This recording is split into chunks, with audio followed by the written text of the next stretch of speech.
want to start by thanking the 84 luminaries who participated in this year's survey. They represented 49 different companies. The survey is conducted each year in July. And looking at the distribution again across the ecosystem, we have the same trend as we've always had, which is about a third from the mass manufacturing, shown in green, and about a third from equipment, shown in purple. Now, for those of you who don't take the survey, one of the things that we haven't said before is that we always include a no opinion option in some form in the questions. And that enables then the participants to choose where, if for whatever reason, they're not comfortable in answering a question. For all of the questions, you'll see the N equals.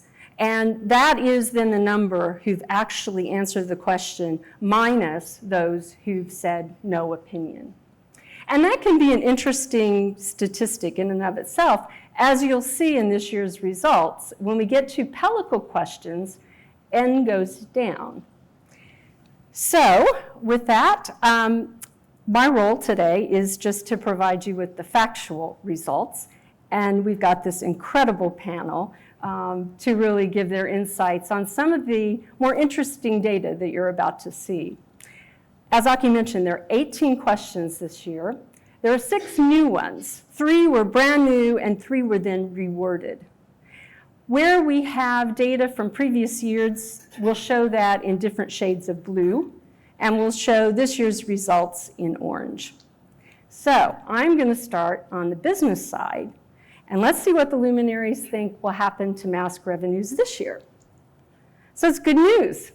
74% say mask revenues will increase over last year. And if you look quickly at the pie chart, you see that 26% say it will stay the same, and that means no one said it will decrease. And that's the first time we've seen that in the years we've been asking this question. So that clearly bodes well for continuing the trend in the semi data with the 7.2% compounded annual growth rate. Okay, so now let's switch to the technology questions. And I'm going to start with high NA EUV.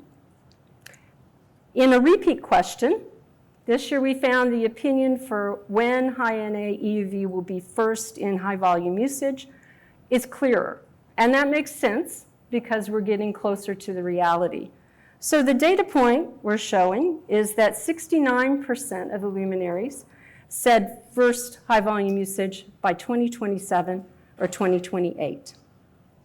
Now we know that's not all of the story, because what about broad adoption by more than one company? And that's also a repeat question. And this year we see that the estimates of broad usage have shifted to 2029 and beyond, with the data point of 43% who said that this year versus 19% the previous 2 years. There's one more interesting data point on this chart. It's the first time no one has said never. So now let's turn to some of the implications of high NA EUV on the mask shop for the minimum mask dimensions. This is a repeat question. And this year we found that 54% say the mask dimensions would be greater than 15 nanometers and less than or equal to 20 nanometers. And that compares to 33% who said that last year. Okay, so now time for a new question. It's going to be a little complex, but it's about one of the hottest topics we've seen at the conferences the past year, and that's about stitching of the high NA EUV masks. So the way we've constructed this is we've got 4 statements, and we ask for levels of agreement to each statement. The first statement is going to take a position that designers won't need to know about the half-field boundaries. The other 3 statements take the opposite position, that they will need to know, and there are 3 different scenarios we've set up. So the first statement, stitching won't be a problem. Designers will be able to design without knowing about the half-field boundaries. And you see that 81% disagreed with that statement. So moving on, some layout constraints may be required to avoid stitching of minimum width features across the stitching boundaries, and that designers it will be acceptable to designers. And you see 73% agreed with that statement. The next statement, restricting metal 1 and below layers not to have features crossing the half-filled boundaries will be acceptable to designers. Well, interesting. We have basically an even split between those who said agreed with that, those who disagreed, and those who said neither.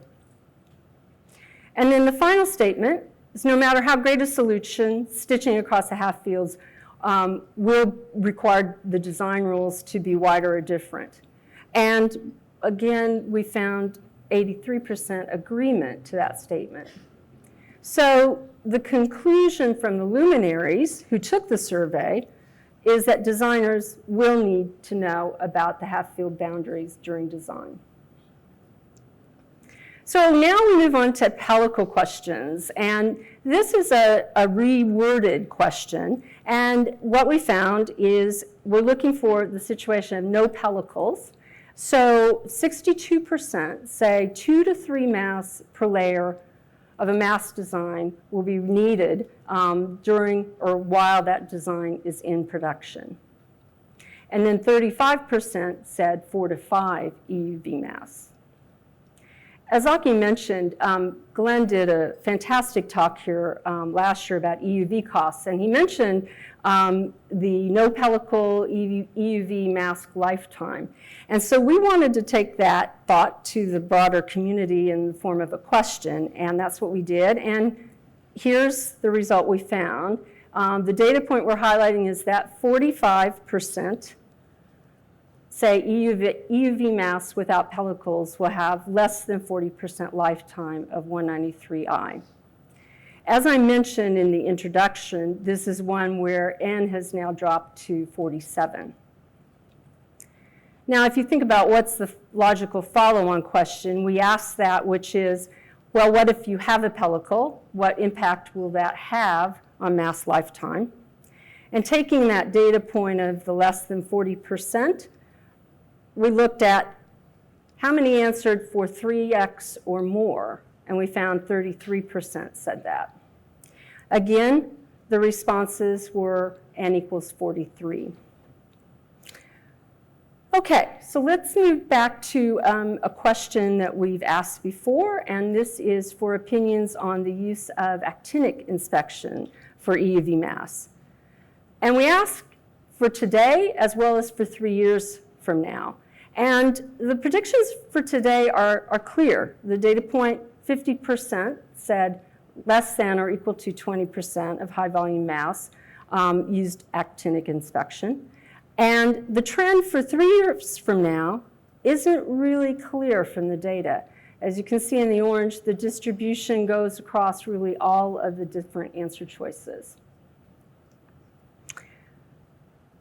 So moving on to the last question about EUV. Emily Gallagher was in the session quite a few years ago already when she said, you know, everything about EUV is just more expensive. And this question reflects that sentiment is still true, with over 60% saying it's more expensive for the 7 different categories we asked. So from the top, it's OPC ILT, followed by MDP, MPC, the mask repair. In the middles, the mask inspection, mask writers, mask resists, and then mask blanks at the bottom. I'm not showing you last year's results because the trend is very similar, except for one interesting data point. This year, 34% said mask writers cost about the same, which last year, only 14% said. Now let's move to non-EUV. So in this, we've set up the question with a definition that non-EUV leading edge for the industry is a node at which fabs use 193i and reach a practical limit of economic viability. And we asked for what node is that? We asked this question last year for what node is that today, and that's on the left, and we didn't really see a change in the data. It was sort of centered around greater than 7 nanometers, and less than or equal to 11 nanometers. But when we looked at the data for 7 years from now, what was interesting, certainly to note, is that 19% said that fabs without EUV could reach 5 nanometers or less in 7 years. Now, here's another bright spot Aki mentioned that I would address. We had a question about overall investment in equipment purchases for any node over the next 3 years. So this was a question we asked last year, but we changed it from 193i only to any node, so we're not showing a comparison.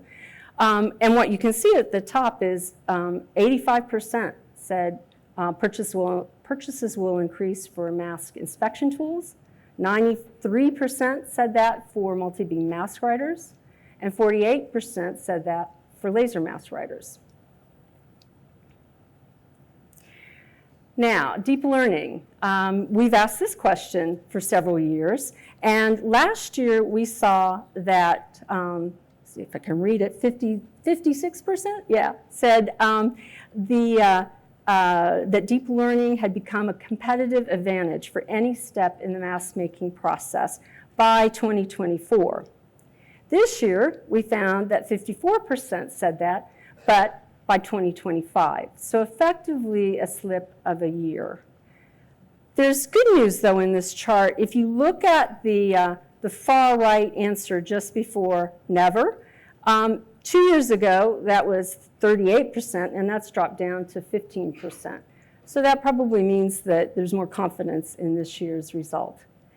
What you might find also interesting is, if you ask ChatGPT, or at least when I did a little while ago, it was even more conservative than this.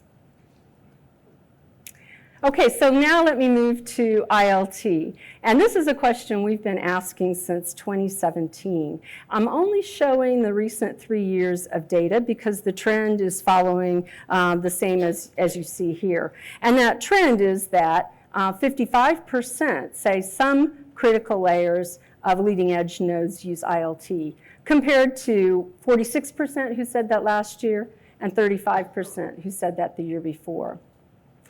I'll make 2 other comments on this chart. If you look at the far left, you see it's been pretty steady between 9 and 11% who say all critical layers of leading edge nodes use ILT.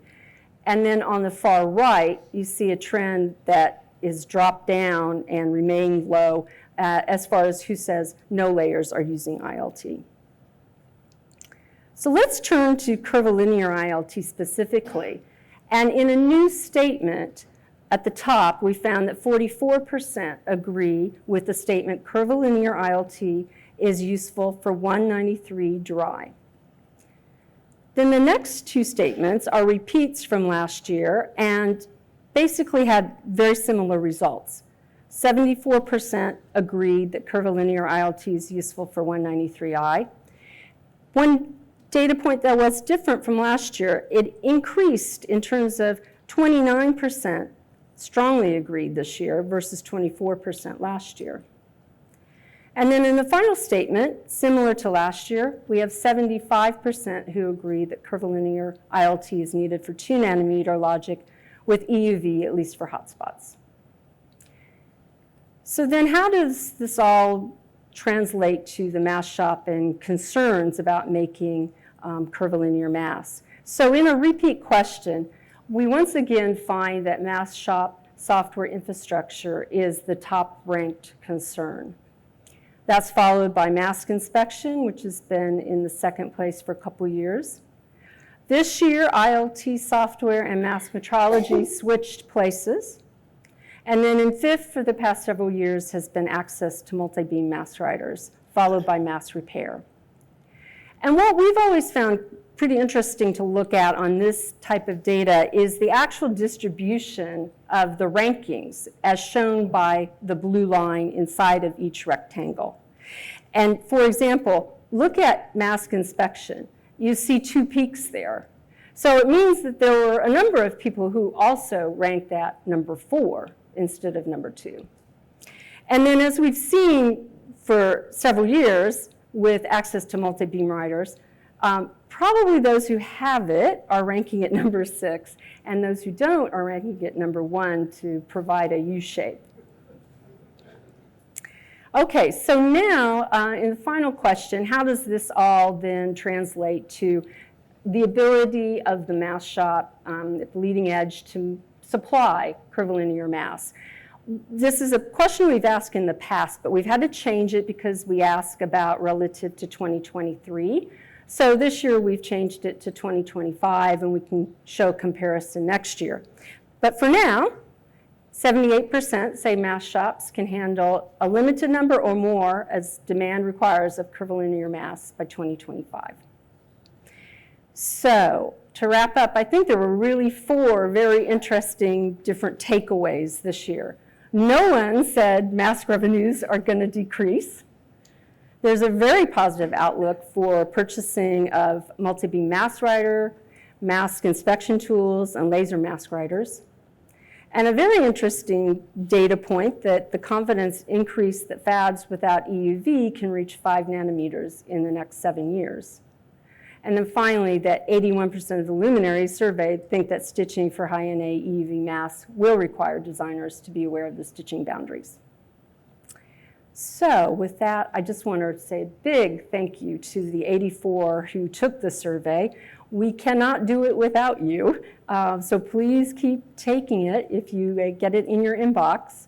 And these results now in the form of the slides are available on the website at ebeam.org.